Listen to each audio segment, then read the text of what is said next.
Hola, ¿qué tal? Sean bienvenidos a mi canal Mates Facilitas, canal educativo donde aprenderemos a amar las matemáticas. Empecemos.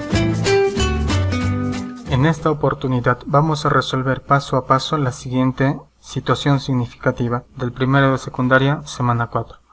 ¿Qué nos dice? La situación significativa A. Las y los estudiantes del primero D, después de hacer una encuesta en la institución educativa sobre la edad, años cumplidos de sus compañeros y compañeras, obtuvieron los siguientes datos, como se muestra aquí. De acuerdo con los datos obtenidos, procesa y organiza la información en una tabla de frecuencias y represéntala mediante un gráfico de barras y un gráfico circular. Veamos primero, ¿qué es una tabla de frecuencias? Nos dice que es una herramienta que permite ordenar los datos de manera que se representan numéricamente las siguientes características de la distribución de un conjunto de datos o muestra. Veamos. Aquí tenemos 4 columnas. Veamos qué significa cada uno de ellos. En primer lugar tenemos X, que significan el valor de la variable, los cuales se ordenan de menor a mayor. En este caso tenemos 4 edades, 11, 12, 13 y 14, como podemos ver aquí. Son 4 edades que vamos a ordenar de manera ascendente. Entonces tenemos 11, 12, 13 y 14 años. Listo.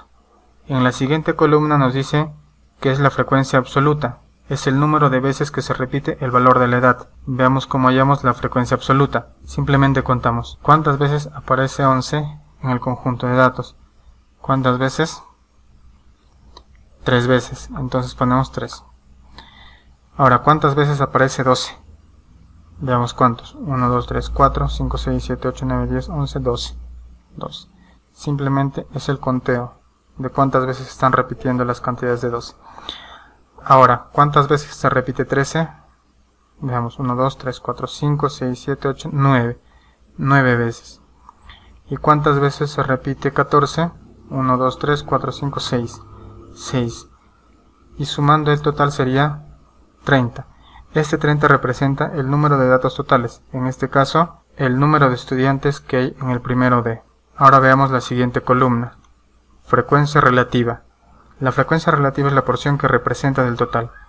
Veamos, lo obtenemos dividiendo la frecuencia absoluta entre el número total de datos o el número total de estudiantes. Veamos cómo representamos la frecuencia relativa. Dividimos 3 entre 30, 0.1.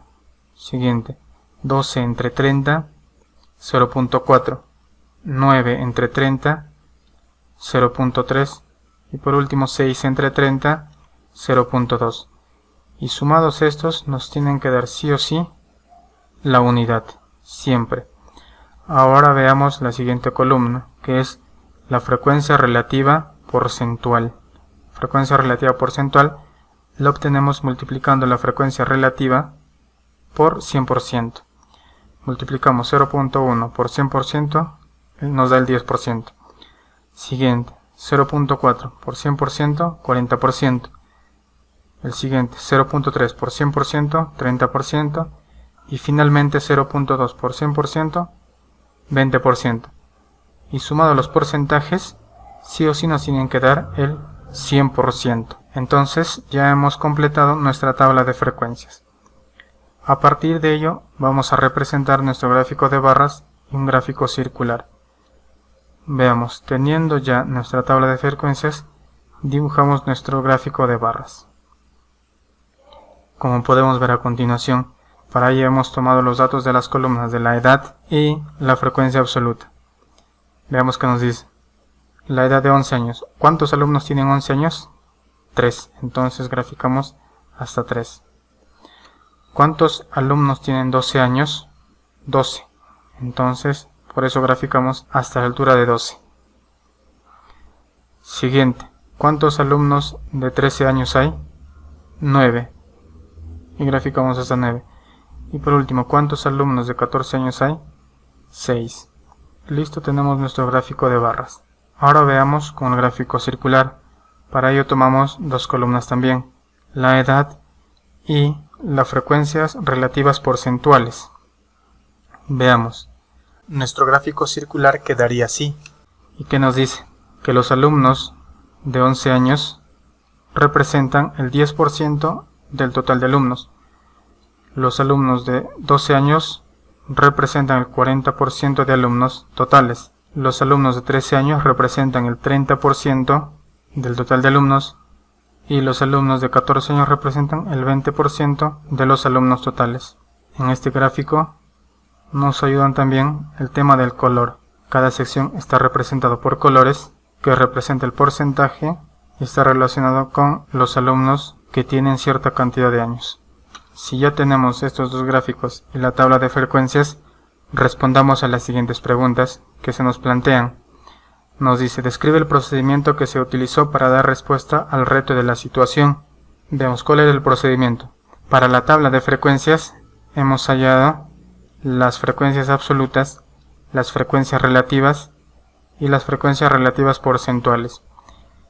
Y a partir de la tabla de frecuencias hemos obtenido el gráfico de barras teniendo en cuenta la columna de las variables y las frecuencias absolutas.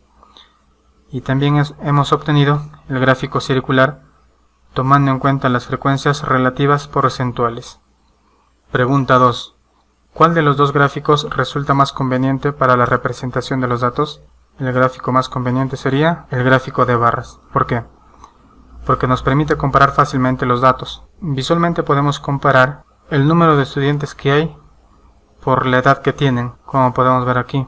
2 estudiantes tienen 12 años, 3 estudiantes 11 años, 9 estudiantes 13 años, 6 estudiantes 14 años. Y a partir de ello podemos sacar conclusiones de manera fácil y oportuna. Pregunta 3. ¿Qué porcentaje de estudiantes tiene 13 años?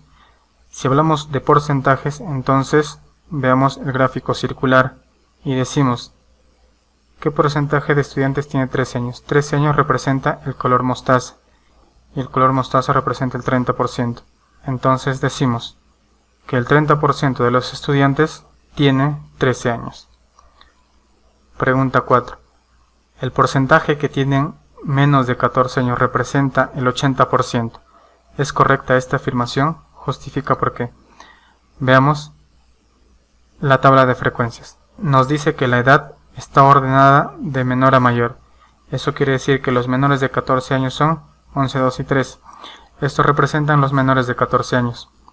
¿Y qué porcentaje tiene cada uno? 10, 40 y 30%. Sumados serían el 80%, que son menores de 14 años. Entonces, contestando a la pregunta, sería, la afirmación es correcta porque las edades menores de 14 años son 11, 2 y 3. Estas representan el 10, 40 y 30% respectivamente, y sumando el porcentaje de los tres sería el 80%.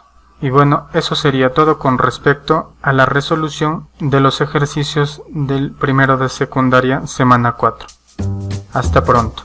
Y no se olviden visitar el canal con frecuencia, ya que voy a estar subiendo las resoluciones de los ejercicios de cada semana del primero al quinto de secundaria.